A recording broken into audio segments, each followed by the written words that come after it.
అమ్మయ్య! మా ఇంట్లో ఉన్న గులాబీ చిన్న చిన్న పువ్వులదిది. ఈ మధ్యనంతా కూడా నన్ను ఏడిపించింది. ఇవాళైతే పూసింది. ఎందుకంటే వర్షం తగ్గింది. నీరు కూడా చూడండి, గులాబీల్లో నీరు చాలా తక్కువ ఉండాలండి. ఎక్కువ నీరు పోస్తే వేరు కుళ్ళిపోతుంది. అయితే నేను ఎన్నోసార్లు రకరకాల ప్రయోగాలు చాలా జాగ్రత్తగా చూసినా కూడా నా దగ్గర కూడా గులాబీలన్నీ కూడా పోతున్నాయి. కాకపోతే ఇది మాత్రం కొంచెం సర్వైవ్ అయ్యింది. 3 మొక్కలు నేను ఒక 1 ఇయర్ బ్యాక్ తీసుకొచ్చాను. 1 ఇయర్ కాదు, 2 ఇయర్స్ బ్యాక్.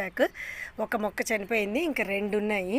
ఇంగో ఇదొకటి అందులోనమాట. చిన్న చిన్నవి పూస్తాయి, గుత్తుల్లో రావాలి, కానీ ఇది గుత్తు రాలేదు. చూసారా, ఒక్కొక్కటే వచ్చింది. అంటే ఇంకా ఇది నన్ను అల్లరి పెడుతుంది అనమాట. అయినా తప్పదు, గులాబీలంటే ఎవరికి ఇష్టం ఉండదు చెప్పండి. చెట్టుకి ఎంతో, ఇదిగో ఇక్కడ మొగ్గ వచ్చింది. చెట్టుకుంటే చాలా అందంగా ఆనందంగా ఉంటుంది. కాకపోతే ఏంటంటే చాలా కష్టం పెంచడము. అంటే నాకు టైం ఉండదు కాబట్టి, చాలామంది పెంచుతున్నారు, బట్ నాకు అయితే కొంచెం టైం తక్కువ కాబట్టి